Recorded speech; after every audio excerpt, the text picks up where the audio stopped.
Well, hello everyone, welcome back to Adrian's Digital Basement.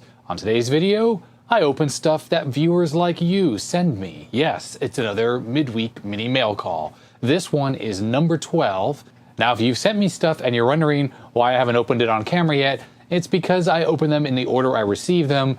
In addition, when I open up a bunch of products, I try to group the similar-ish ones together for these types of videos. That way, at least if I have several of the same theme, I can combine those. Otherwise, videos like this, it's just a bit of a miscellaneous mixed bag. Anyways, let's get right to it.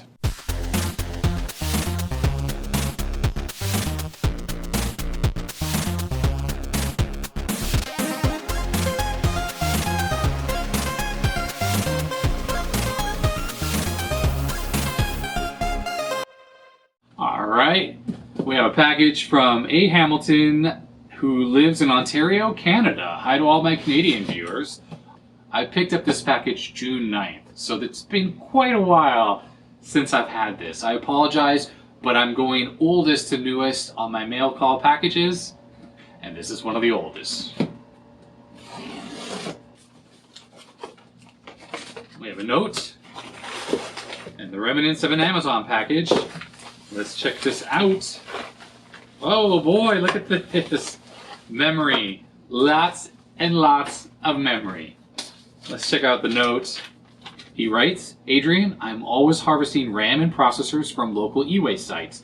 These modules aren't of any use to me, so rather than throw them out, I'm sending them to you. I am certain they'll be of use to you. Thank you for the work that you do on your channel. Big fan. Awesome. Okay, so lots of RAM. Lots and lots of RAM. Let's take a look. What kind of memory is this? Oh, excellent. So an assortment, 72 pin memory here. We have a 30 pin stick. 30 pin memory, these look like 1 meg modules. Loads and loads of 72 pin RAM here. And here we have a bunch of more modern memory modules. We got lots of PC100 and PC133. Really excellent. Thank you very much. Let's take a look at this on the bench. So lots and lots of RAM. And the letter here, I actually realized this is from Adam. Couldn't really read your signature here, Adam. But yep, let's take a look at this RAM close up. So this all appears to be either PC133 or PC100 RAM. So this says PC100 on it. And you can see the connector here that's used for this SIM or DIM or whatever these are actually called here. This one here says 128 megabytes PC100. It's kind of dusty, but whatever. But yes, we can line up these notches to know that this is similar RAM, like it will all fit in the same socket. In fact, this one here as well doesn't have a marking on it, so I'm not exactly sure how much RAM that one is. And this one here says 512 megabytes. That is significant. And that is absolutely PC100 or PC133 RAM. So I'm relatively rusty on my memory width. I think this memory is 32 bits wide, or is it 64 bits wide? Definitely you can install one of these into a computer that supports this type of memory, and that's all you need to actually work. You don't have to put, say, a pair of them in. I know this RAM started to come into use in the later 90s, so around the Windows 95, 96, 97 era. I actually have a Micron PC. It was one of the first retro computers I ever bought. It's a Pentium MMX 166, I think, Windows 95. It uses this type of RAM. So it's kind of cool, actually, 512 megabytes. I'd be able to put that in that thing. I have a video of that machine. It's one of the really old ones on my channel, maybe from 2016. So if you go look on my channel for Micron PC or MPC, I think, you'll find a video of it. Now, ignore the terrible quality of the video. It was a long time ago before I had professional equipment and good editing skills. I got that computer from an old lady who had never used it. So it was new in box. I think she had taken it out, but it had never been booted up. No dust inside. The thing was basically mint. Came with a monitor as well, all the software and stuff. It was really cool find. It was really a good deal as well. And that really got me into the whole retro PC thing again, and then now I make videos about it, so you're watching my channel. But all of this memory in this bag is 168 pin, PC133, or PC100. Yeah, 256 megabytes, 256 megabytes. So awesome, thanks Adam. That's a great selection of this type of memory, probably more than I'll ever need. PCs that use this type of memory are a little bit new for my liking. I think the Pentium 2 era, Pentium era, I prefer older stuff, of course, because I feel that like a Pentium 2 or a Pentium 3 is too similar to a modern computer. Like, I think you could literally run Windows 10 32-bit on a Pentium 2. It would work. If you put enough RAM in it, you'll be able to boot that thing up and, it'll be slow or whatever, but it will still run. Yeah, you have PCI Express and Thunderbolt and USB 3 on new machines, but I mean, architecturally, it's so similar. And for me, I absolutely prefer older stuff just because it feels very different than modern computers. But I do have some old computers, like I have a Pentium 3, and actually I have a Pentium 4 as well. You never know when you're going to need that era of computer for a particular game or some piece of software or whatever. But yes, I'm really glad to have this RAM for when I do need to use those computers. And let's move on to the next batch he sent me. This one's like a real cornucopia of modules. Okay, I've sorted the RAM and I've paired up the modules that I have 2 of, or 3 in the case of like these ones, for instance. So there are 2 30-pin memory modules here. These are both probably exactly 1 megabyte modules, which is fine because on a machine like on an Amiga, 68,000 based Amiga, you would need 2 of these in a pair to get, 2 megabytes of RAM. This was also for the classic Macintoshes and stuff like that. So I can test this on those. All of this memory is 72-pin. So with the 72-pin memory, the easiest thing for me to do is to install it into my test board here. This thing has SIM slots with metal clips, so I'm not worried about breaking it. And I can install one of these at a time because these are 32-bit wide.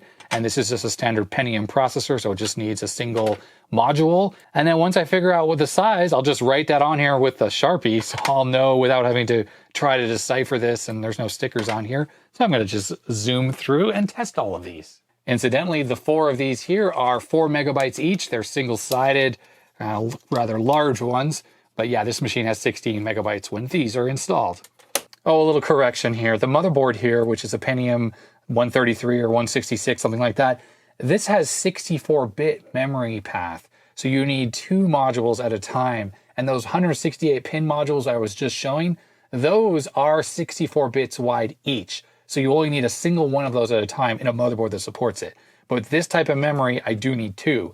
On a computer with a 32-bit data path, like say the Amiga 4000, you only need 1 module at a time. So these modules here are 4 megabytes. I just tried all 3 and it does work. So of course I'm marking these with 4 megabytes right here. And then this module, for instance, this is a different module. I noticed the RAM chips are the same part number, it's 4400s. So I can stick this in here, and this is almost certainly going to be a 4 meg module as well. So let's just make sure this boots up with this one. And it did boot up. There we go. We have 8 megs of RAM, so 2 4 meg sticks installed. It's kind of what I thought. So I'll just mark that with 4 megabytes there. And we have this module here, which is the Samsung one. And this part number is 441000, which smells like this might be a 1 megabyte stick. So let's stick that in, see if we get 2 megabytes of RAM. I think the computer should downgrade this 4 megabyte sim to 1 meg, if indeed this other one is 1 meg. Oh, it just came up with 8 megabytes of RAM, so I guess this is also a 4 megabyte sim here. So these modules that were in this machine when I first set this up on the bench, these are 4 meg modules as well. But you have to ask, why are there so many more IC chips than this one here? And I'm not totally sure, to be honest. Like, these 4 chips on the outside are kind of shifted up a little bit, which would imply that these maybe are parity memory chips. Oh, you know what? I just noticed the part number. All of these 8 inner chips have the same part number, and then these 4 have a different part number. So these 4 chips are probably the parity memory. Now, if we look at one of these modules I just tested, there's space for a single extra chip, which would invariably be the same type as one of these. It would go right there. And that would be the single parity chip that this needs to complete the parity.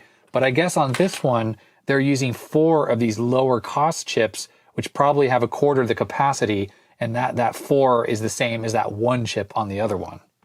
So I noticed that this memory module, where I only have 1 of, has Oki chips, but again, it has 4 there, 4 there, and then these 2 chips are Siemens.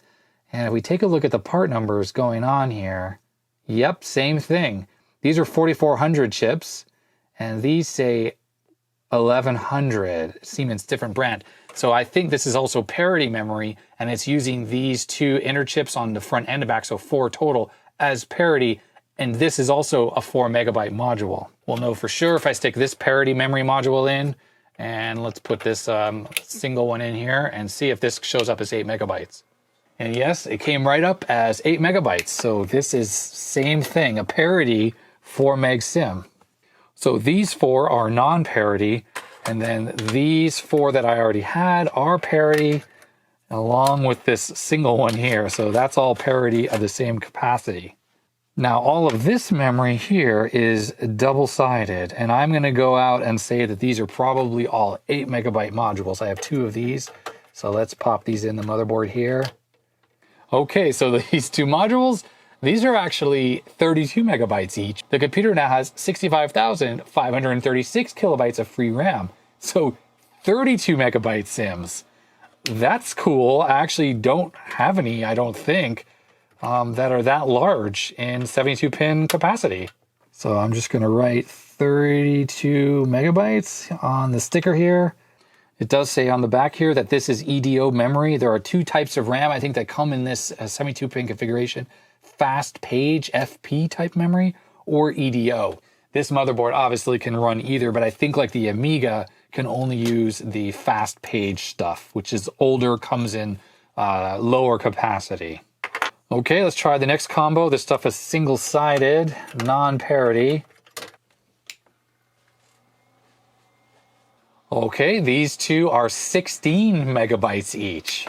So that's very cool, 16 megs, and they are single-sided, so that will fit into things that have a very tight slot spacing, which is excellent. Okay, next up are these memory modules here. We have 2 of them, and it does say right here 4/8 megabytes by 36, side 1. So that implies to me, because those are double-sided and they have the extra chips, these have parity, and these are going to be 8 megabytes each.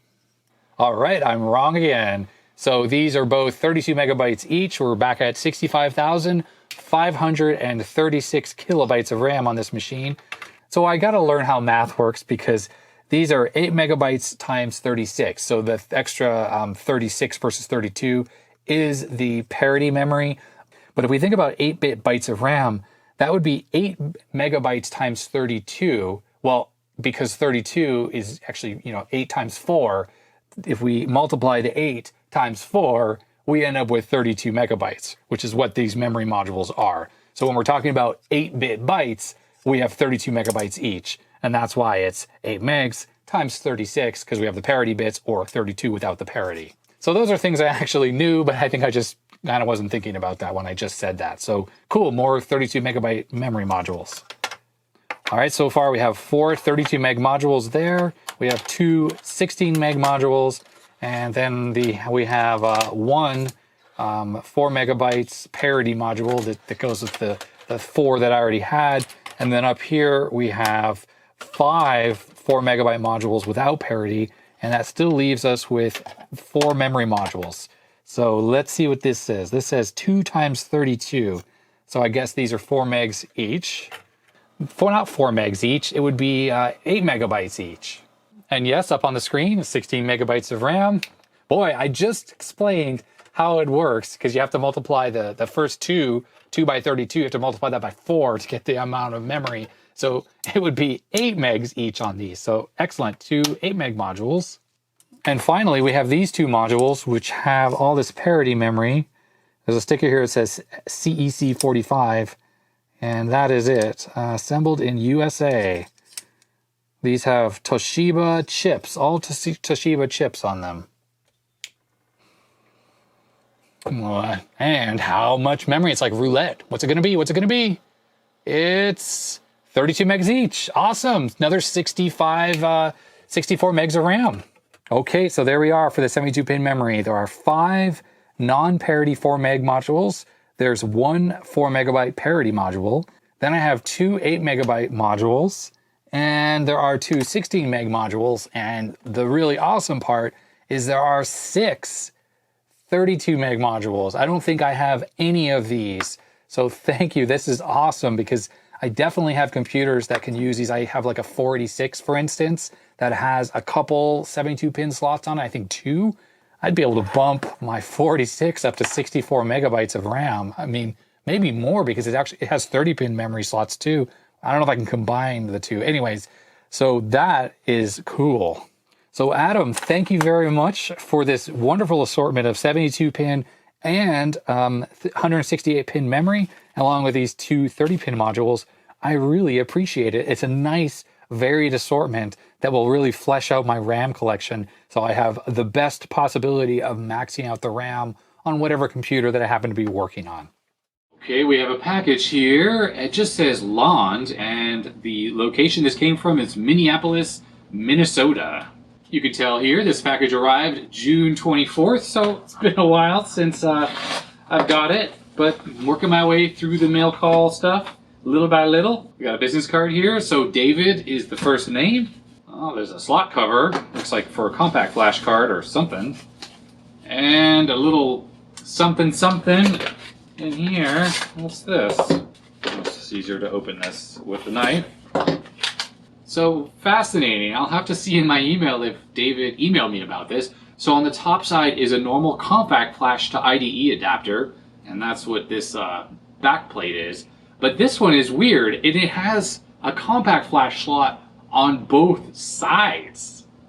Now, I have a couple of these compact flash adapters, but they are only single-sided, so I wonder if this allows me to use 2 cards simultaneously. And I noticed that this slot cover, the slot seems bigger, maybe? No, maybe not.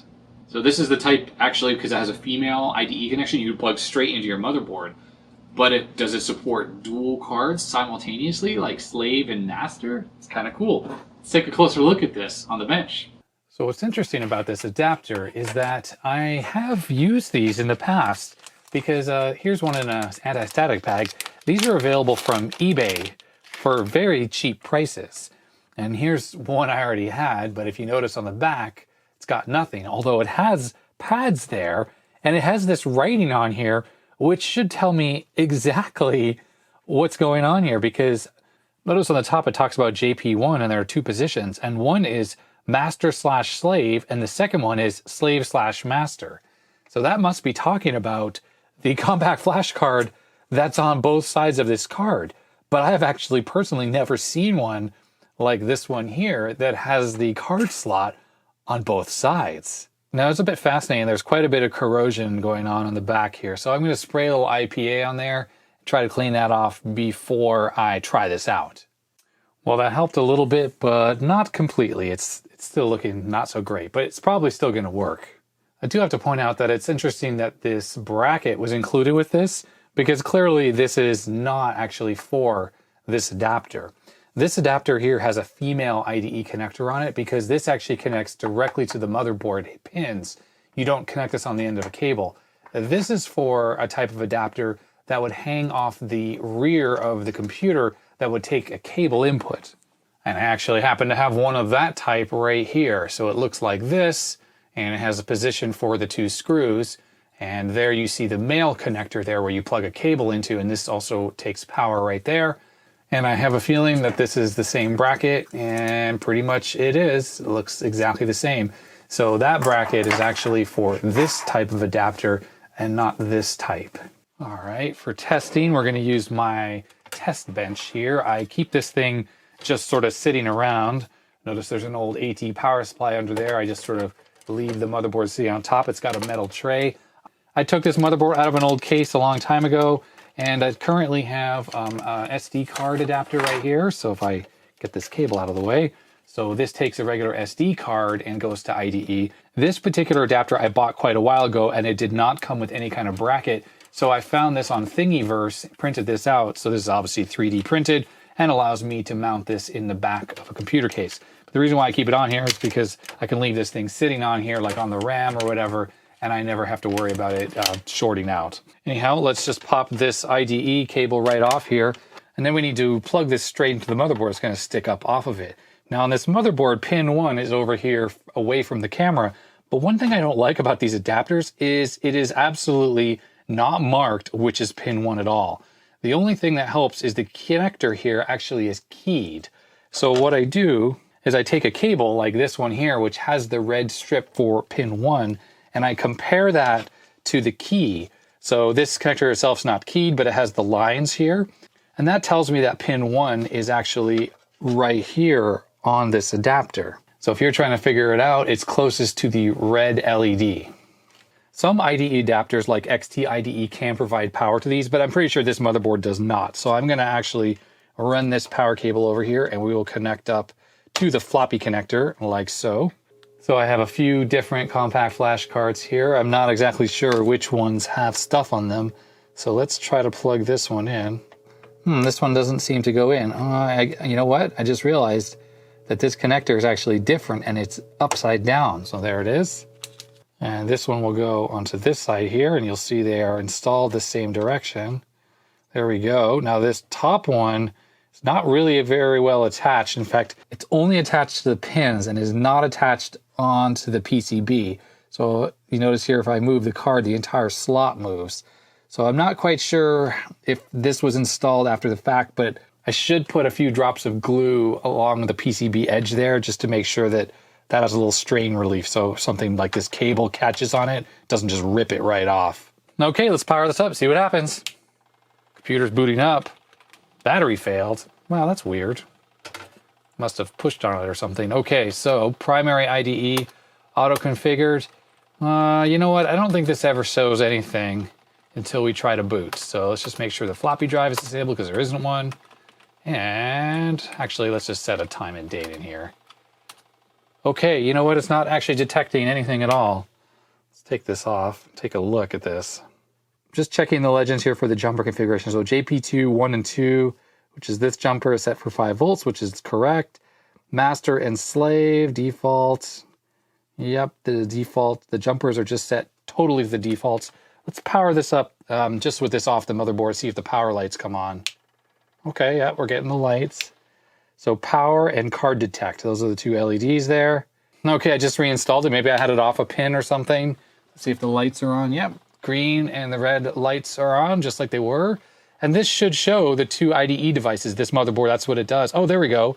Hard disk 0, Inno disk 4 gigabytes, which is one of those cards. Where's the other one? So it's actually not detecting the second card. So there we go, booted into DOS off that primary card, which is the one on the front side. Let's go into the BIOS and take a quick look. Can't remember if this motherboard shows a hard drive in there. I mean, it shows it here at the boot screen, but come on, go to setup. Okay, primary master. So there it is, auto-configure. Does show that it's a 4 gigabyte hard drive. And we go to the slave and it's not showing up. I don't know, maybe I should swap these cards around. Just see if that does anything. All right, so this top card definitely boots.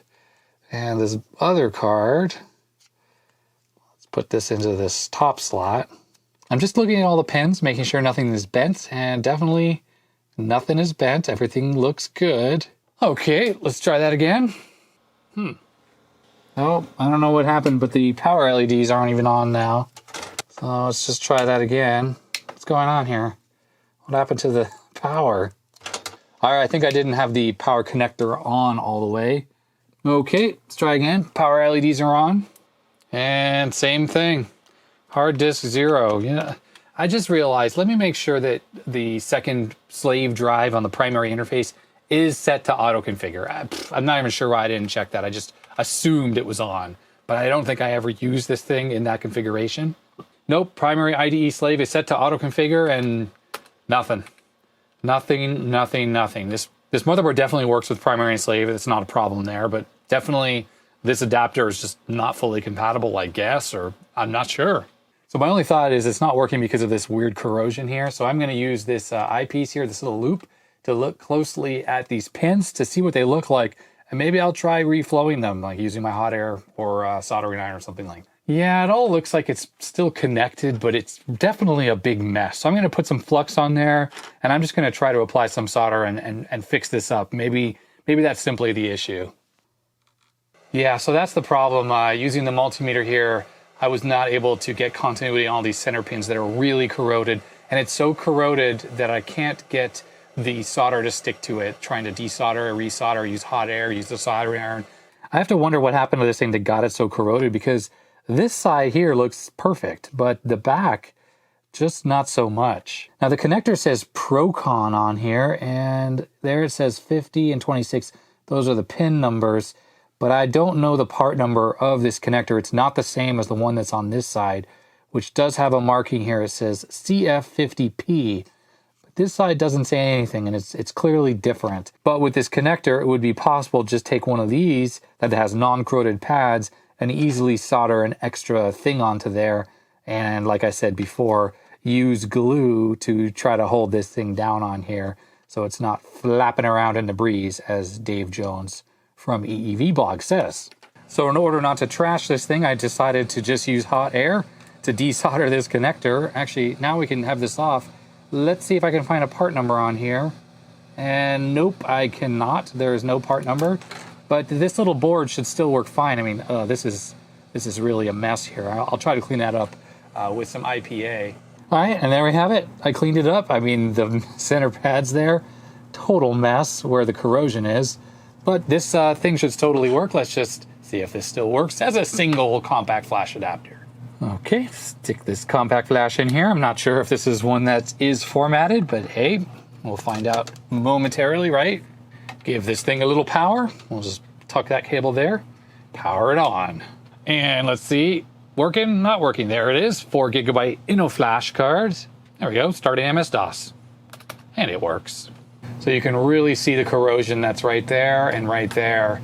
Maybe something dripped down behind here, kind of got tucked there where the pins are and the contacts, and that's what corroded this thing. But that is why this stopped working. I guess I never realized this was possible.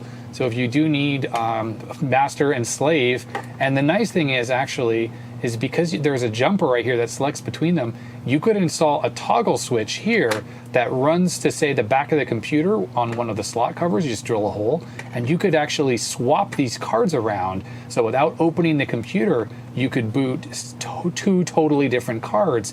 And that's great if your machine is like an Amiga, for instance, or something that doesn't support booting off of a secondary device like a slave IDE device.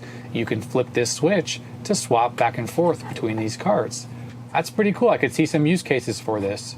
So if anyone knows the part number for this connector, maybe from AliExpress or eBay, so we can order some of those and modify one of these very commonly available adapters, let me know in the description. And thanks, David, for sending this in to Mail Call. All right. We have a package here from Philip in St. Louis, Missouri, or Missouri. I think it's how you guys say it, Missouri. Oregon, where I live, people call it Oregon and all sorts of strange things like that. So, you know, it's par for the course, people mispronouncing the place you live.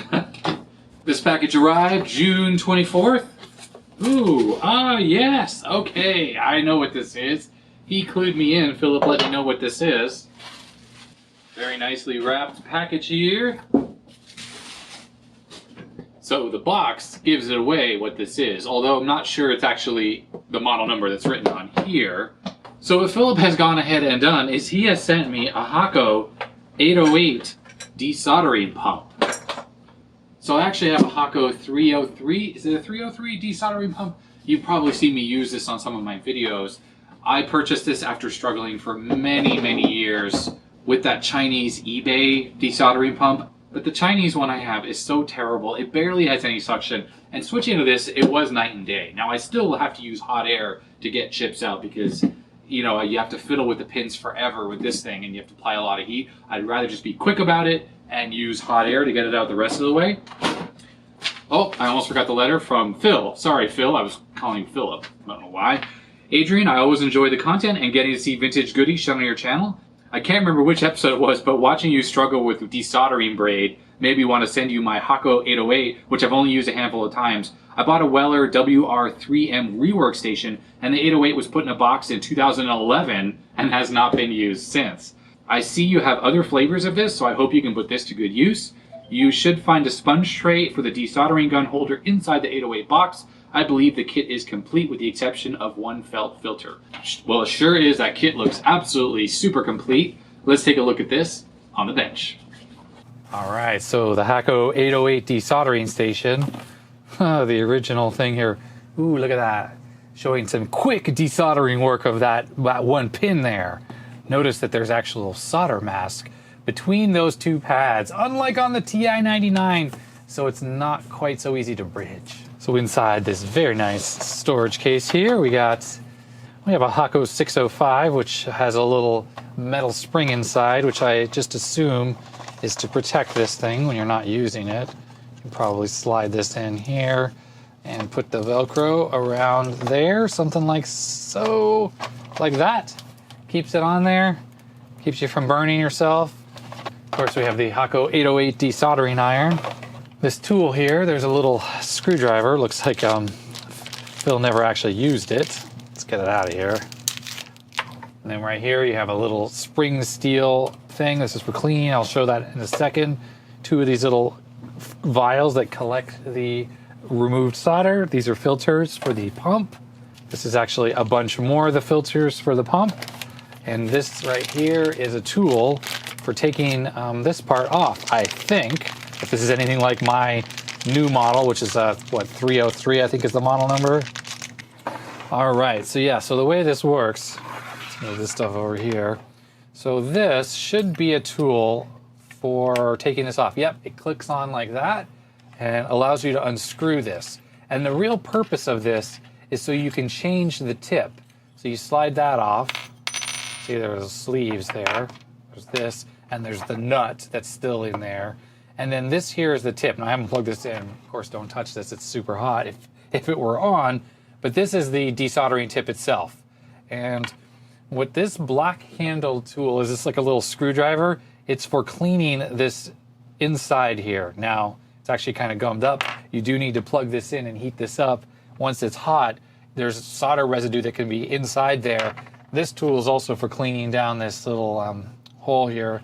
And see, this actually goes down, although not all the way. So it's actually kind of clogged up with solder.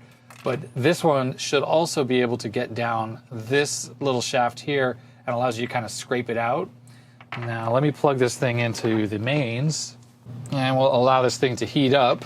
Now, if I push this trigger button here, it should run the pump. It does indeed. That seems pretty good. It's pretty loud. Yep, okay. Change the temperature only with the temp trim pot. Do not use the cal pot, okay? There's the cal pot there, and there's the temp pot.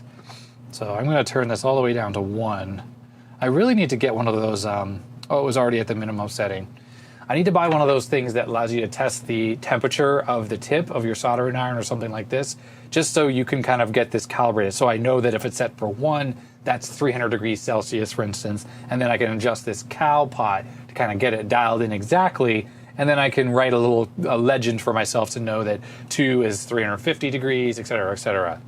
So what this doesn't seem to have is an LED telling me that the heater is running. Oh, there's a date code right here. It says 2009-72, so July 2nd, 2009. So this thing's 11 years old. It should probably heat up by now. So let's put this little thin tool in here.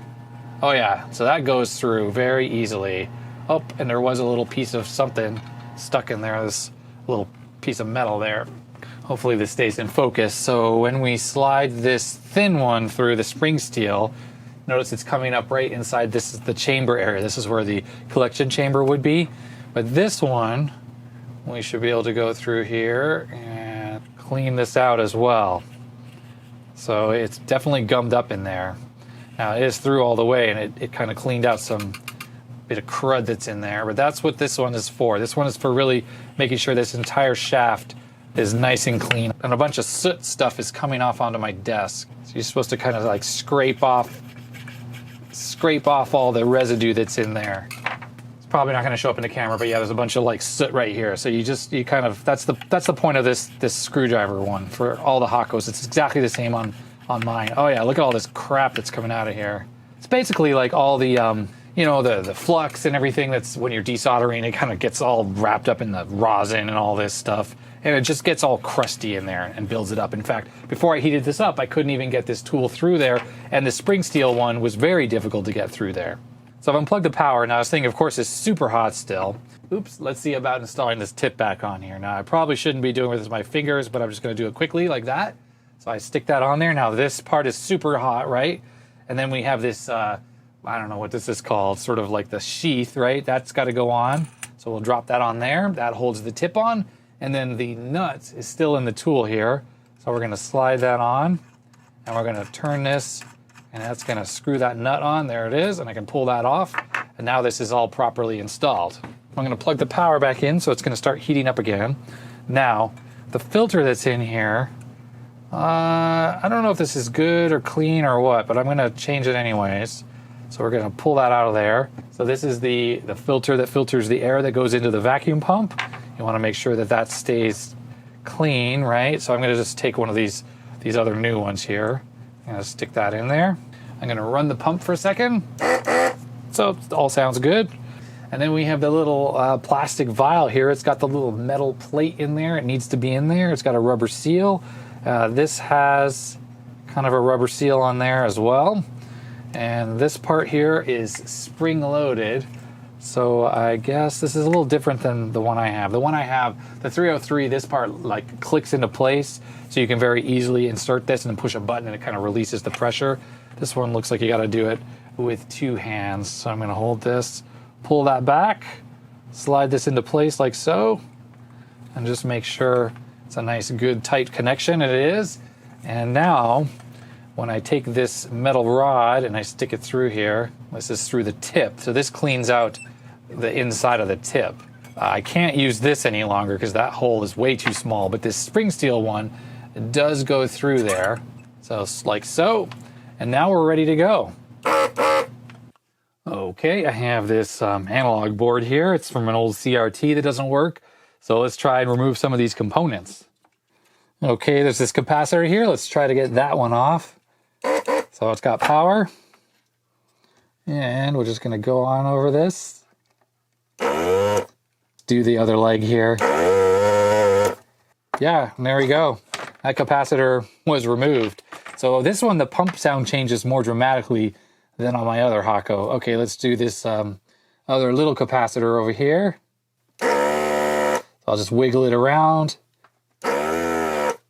Oh, that made quick work of that. Now this is a really easy board to desolder, so that came right off. It's a single-sided board, so there's no copper or anything on this side. So it's pretty much the simplest job for a desoldering iron to do. But it's definitely handy for this kind of stuff. I'll just take off this film cap here. There, and this one. Oh, this in the stand. Yep, that came out too. Easy peasy. So I gotta say, this thing works quite well. I'm gonna use my little thing here. It's got some kind of copper braid in there just for cleaning the tip off, like so. Just scratch that free. And then before you put this thing to bed or sleep, good to give it a clean with this spring steel one here. Just make sure the tip is clean. Everything is good in there. I can unplug it now because we're done. Still, of course, super hot. And I'm gonna pull this back, pull this out. Oops. Just from that little bit of desoldering, the filter there got kind of black and sooty. And if we tip this upside down, there we go. A little bit of a little solder blob came out of it. But yeah, that's awesome. This thing works well. So my intent is I need to go look for tips for this one and have some extra tips for this that are different sizes, and the same for my other desoldering iron. That way, if I'm doing a job where there's a lot of pins that are different, I can fire both of them up simultaneously with different tips on them so I can work on different components. The tip on here is the small one. It's good for chip leads. It's good for small leads like on these capacitors. But for anything that's larger, like say this connector right here, this is using larger pins, I would need a different tip. This thing also may have additional suction capability. It certainly physically seems larger, but that may not be the case. I think the 303 just replaced this one. And then I take this box, and I should be able to put this back in here, like so. And put all these tools and things back in here. I think this goes here. That doesn't really stay in that well, does it? This doesn't really have a space to go, so I guess I'll just put it down there. Put this there and that there.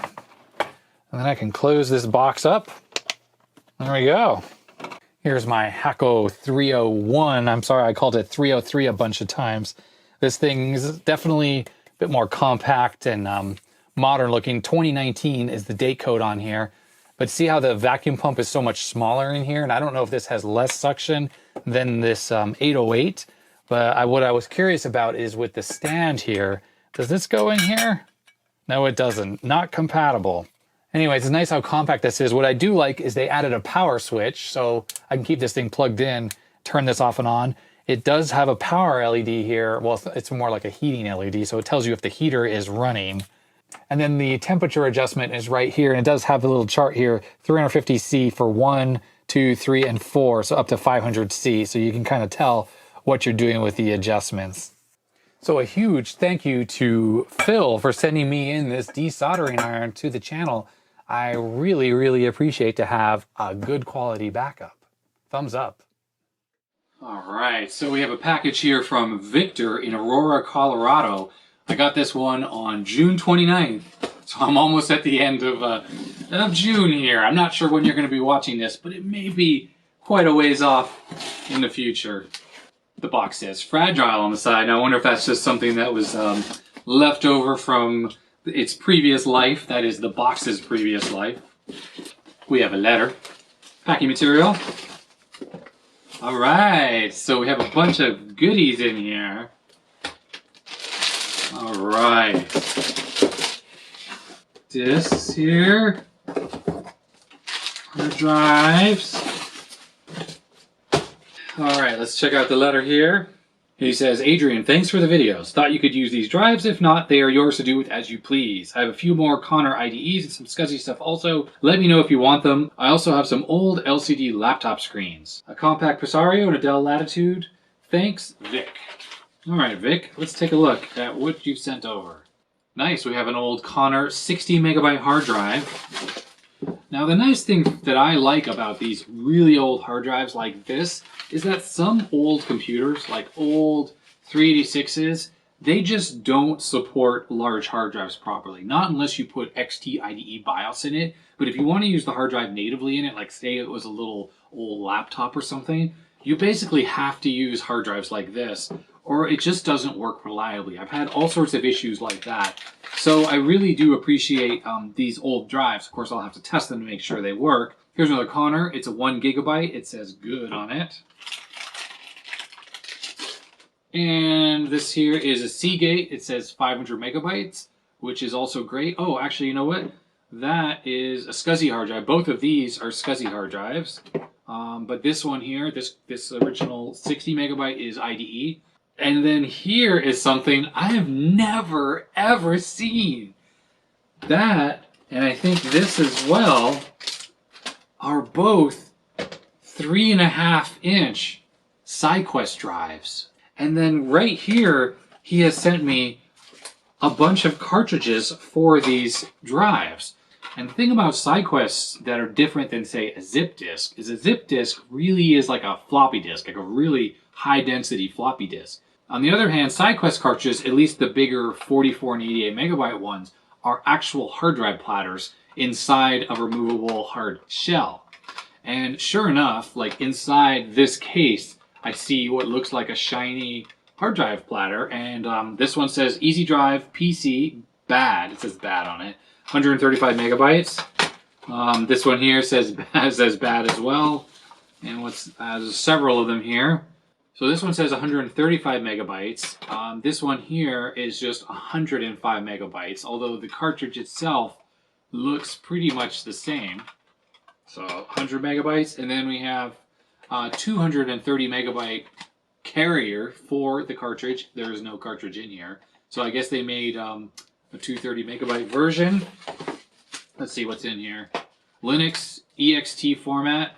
So this is a 135 megabyte cartridge. It doesn't say bad or anything on it.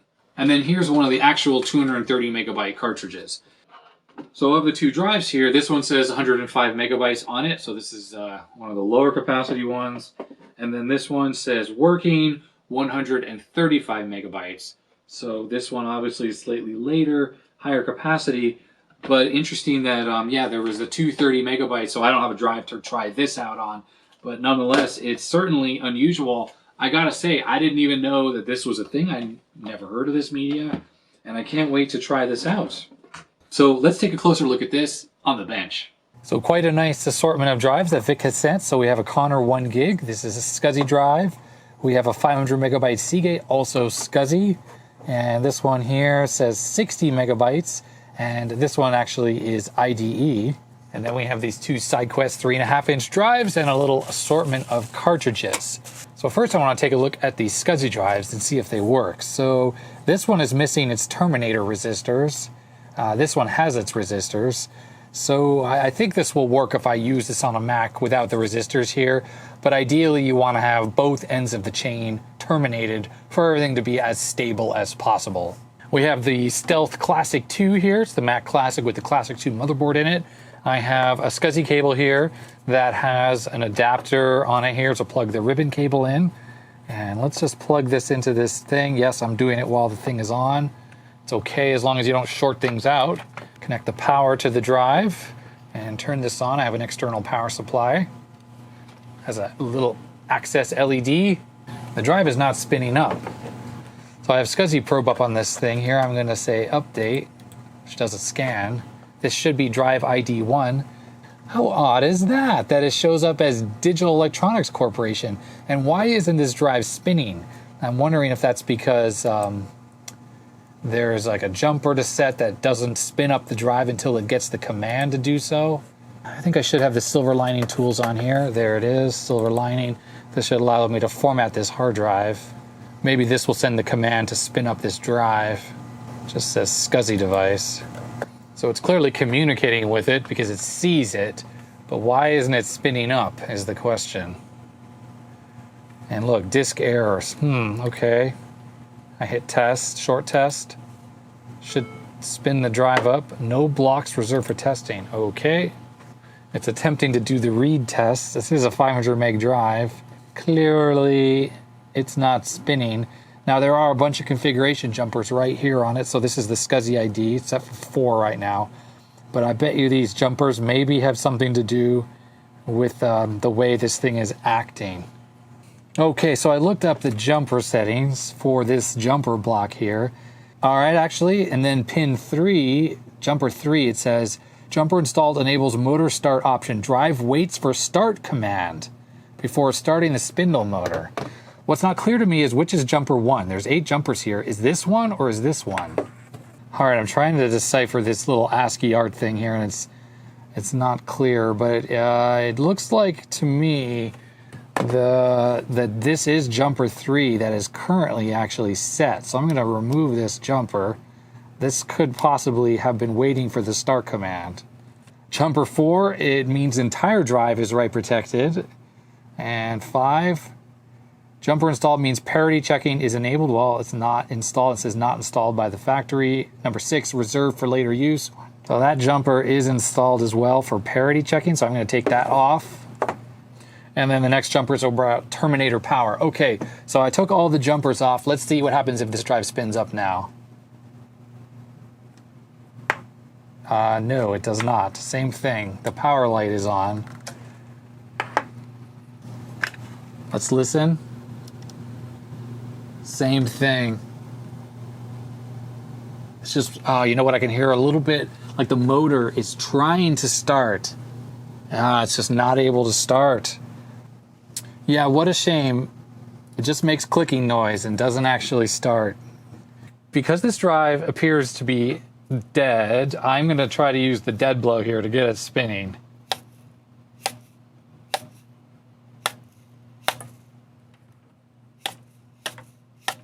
People are probably cringing like, what are you doing? This drive is dead. So clearly it's not working. So anything I do to get this thing running is going to help it. But unfortunately, this is not helping. Same thing, just clicking noise. So at this point, I don't think the spindle is stuck. Whoa! It's spinning up. Could you believe it? It's actually spinning. Let's see if this actually starts successfully. It's spinning very, very slowly, though. I mean, it's struggling to get up to speed. Oh, you know what? It's not actually spinning. Yeah, no, the disk is not spinning. If it was spinning, you'd be able to feel the gyroscopic effect moving it around like this. That buzzing sound is just coming from the motor. I think it's trying to actually spin the drive. So I think the motor is hitting the drive trying to get it spinning, but it's not actually doing it. So I guess it's just the spindle's actually stuck. Okay, for my curiosity, I think I'm gonna open this thing up. Let's take a look at what kind of screw is on here. Yeah, it's Torx bits. Okay, so let's try to get the cover off, see if I can manually spin this. Is this the right bit? Yes, it is. It's actually starting to strip my bit here. So I got these two off, but these ones are so tight, I can't get them off. And there is a screw in the middle here. Yeah, there's a screw here too. Okay, so you know what? I'm not gonna bother. These screws are really hard to get off. So this drive, unfortunately, is no longer good anymore. Maybe it worked. It says good right here. Maybe it didn't survive shipping. Who knows, right? It's an old drive, and this kind of thing happens. Now, I do have to laugh on that mail call. I had that quantum drive, and it was dead. It wasn't working properly. And there were comments from people like saying, you can't open up a hard drive in a non-clean room. It was a dead hard drive. What does it matter that I tried to open a dead hard drive? It's already dead. If anything, it's just interesting to look inside. So unfortunately, this one is going to go to the e-waste pile. One good thing is I got these two very low profile jumpers. These aren't super common and they are used on hard drives. So I'll make sure to keep these because they come in useful occasionally. Don't really have a lot of those. Okay, next up, let's take a look at this Connor 1 gigabyte SCSI drive. I'm going to power this up first before I do anything. Just make sure it spins properly. Here we go. Sounds totally normal. Yep, that sounds great. No problems. Okay, I'm looking on the bottom here, and there's a couple jumpers right here. This is probably the ID jumpers. I don't know, there's actually 4 of those. But I'm going to assume that one does something, and the other 3 are for ID. And since the 2 jumpers are sitting off to the side here, I'm going to try to get one of them off. On the Mac, I've loaded up SCSI probe. So disk ID 0 is the internal hard drive. And I think this was probably configured as 0 because it had no jumpers set. So I'll just install one, turn this drive on, and let's do an update on here once this spins up. Let's see what we see. There we go. ID2 is the Connor, so that jumper I just set is clearly for the SCSI ID. So let's go to Silver Lining and try to configure this thing, or format it, that is. Status needs repair. Well, yeah, of course, because it doesn't have anything on here. I'm going to hit Initialize. Initialize. We'll set up the Macintosh boot volume and the partition table and all that stuff. There's a driver that's necessary. Of course, it's irreversible. Let's format the drive. I'll just, whatever, we'll pick that generic SCSI ID. We'll turn off that and we'll hit OK. And we'll just keep it as one partition at 1 gigabyte. I'm not sure what the maximum size the Macintosh supports. This is System 6, I think, on here, or no, System 7. Sweet, there it is. The hard drive just appeared. Let's just run a quick test and format. We're going to do a short test, which should allow this thing to just do a quick diagnostic on itself. Hopefully this will work. Boy, the hard drive seeking sounds not great, but I guess that's just the way this drive sounds. Kind of loud. All right, cool. The short test passed successfully. I'm going to copy the entire internal hard drive contents onto this external drive and just make sure that I can actually boot off of it. Cool, copy process is done. Let's open up the Connor drive here. There it is. All the system folder is there. Before you can boot off it on a Macintosh, you do have to move the system file out of the system folder and then back in again. And according to people in the comment section, this is called blessing the system folder. And if I close it after doing that, there's now a little system icon, a little Macintosh icon on there. And there it goes, making that funny seeking noise this makes. Sounds strange, but I guess that's just the way this drive sounds. If you ever had one of these 1 gigabyte Connors and it made this clickety-clack sound, let me know in the comment section. But definitely is working. There it is, booted right off of it. Next, I'm just going to do a quick test of these Syquest drives and these cartridges. I really don't want to talk about the technology that's involved here versus a zip disk, because I'm going to make a separate video going into removable storage that was in the late 80s and into the 90s. I think that's a kind of an interesting time period where people were doing all sorts of different things, and it will make an interesting video. I just want to see if these do work, because if they don't, then I'm going to need to try to find different ones of these drives to make that video. So let's do a quick test. First, I want to check the SCSI ID. So the real jumper block is right here. Now this one has one jumper installed, and this one doesn't have any jumpers installed. So first I'm going to start with this one with the jumper installed, and we'll see what this comes up as on the computer. Oh, this is missing the termination resistors, while this one has them installed. Well, anyways, we'll use it without those. So let's plug this into the Mac. This one says it's the 105 megabyte version here. So let's first just power this up. Okay, the green LED came on for a second when I turned on the power supply. This is the 105 one. Okay, so cartridges. These both say bad on them, so I will not try those. I have to use a 105 meg cartridge in the 105 meg drive, so here is one here. So let's slide this in. Make sure it spins up. Gotta push this lever. Uh-oh. Okay, that's annoying. So the lever here, unfortunately, because it's missing the plastic, I can't push it into place all the way. There we go. I have to use a little tool. So normally you would stick the cartridge in, move that over to the side. Uh-oh, why is this not spinning? There we go. Yep, okay, so that's working better. It just didn't like my cable there.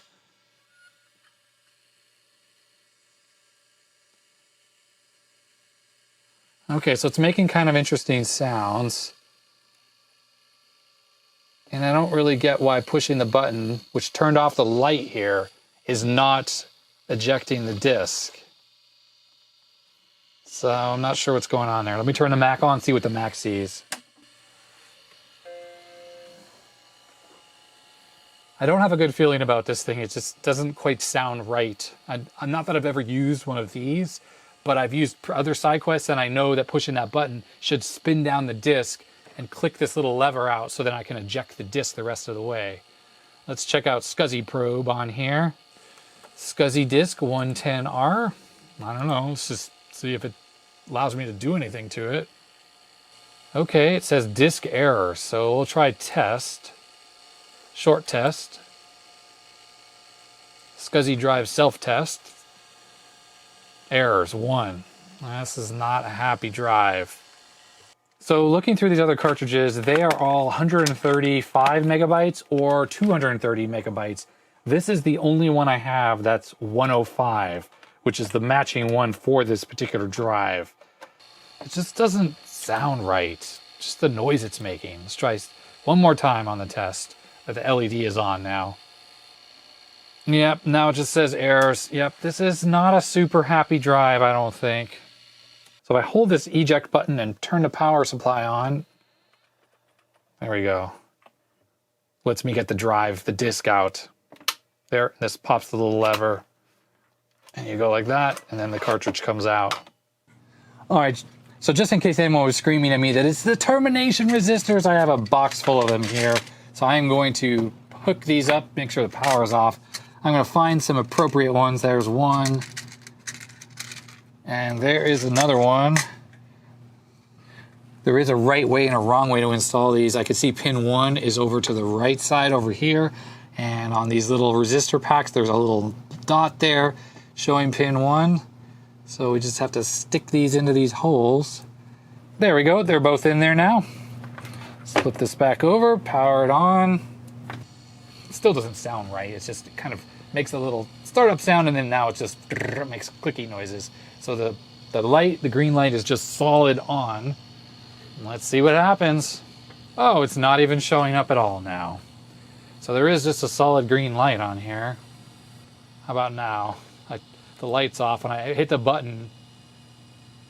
Oh, look, it shows up now. That's weird. That's not how it's supposed to work. Let's try this. Same thing, disk errors. If I hit test, short test, it's gonna probably make the light flash. Errors 1. Yep, no difference at all. Unhappy drive.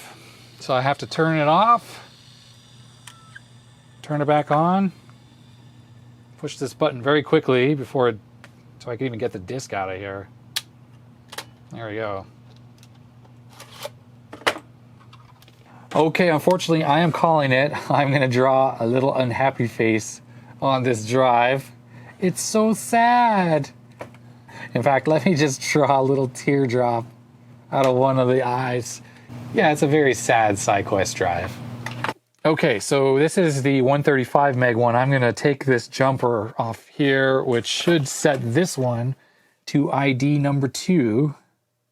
Like so, although I have these low profile jumpers I took off that hard drive, I could use those as well. I'll reuse this cable, since this seems to work better on these than that external power supply. Okay, here we go. Let's power this on. This one has the little plastic piece on here, which is good. Let me find one of the 135 megabyte cartridges. Here's one here. I mean, this one's probably backwards compatible with the 105 meg ones, but it probably isn't the other way around where I can't put the 135 into the 105 drive. So here we go. It says an amber LED there. Uh-oh. This one's not spinning. It just has a solid amber light and it's making a clicking noise. Okay, well, this is kind of crazy. Before I kind of called it quits, I just unplugged the SCSI cable off the back and it spun up. And it has a green LED there. So if I push this, changes to amber, spins down. That should click. There it goes. And you can get the cartridge out. Okay, so it's spinning right now. I unplugged the SCSI cable. The computer is off. It's spun up. I plugged it back in. Let's turn the computer on. See what happens. Incidentally, on this 105 meg version, there's only a single green LED here. It's not dual color. So the whole amber and green thing that this drive is doing obviously was an upgrade that they added after the fact that this presumably earlier 105 meg one does not have. Let's just go right to Silver Lining and open this up. See if it sees this drive. Should be drive ID 2. There it is. SCSI disk 130R. Pick that. All right. So data structures are there. Initialize. And we hit OK. It says irreversible. Of course, that's fine. And we'll just leave this as such. Cool. It looks like it works. Let's quit the program. There we go, 130 megabytes. Let me just copy the system folder over there. I'll save copying the rest of the files just to speed up the copy process. So while it copies, the LED changes between amber and green. Green, I guess, is just the idle situation. It's just green when it's spinning, and then amber when it's accessing. So you just don't try to eject it while it's actually flashing amber. Cool, that finished copying. So if I eject this, this should spin down the drive and pop that little button so I can get the disk out. Let's try. Yep, there it is. Cool. So this does appear to be working fine. One thing about the 105 drive I'm noticing is this warranty void sticker has been peeled up. So looks like someone has actually been in here. On this other drive, these stickers are totally intact, so no one has been in the 135.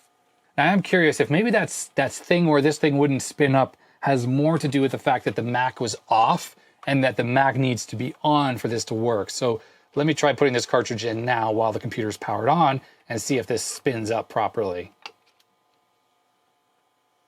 And it does, it's spun right up.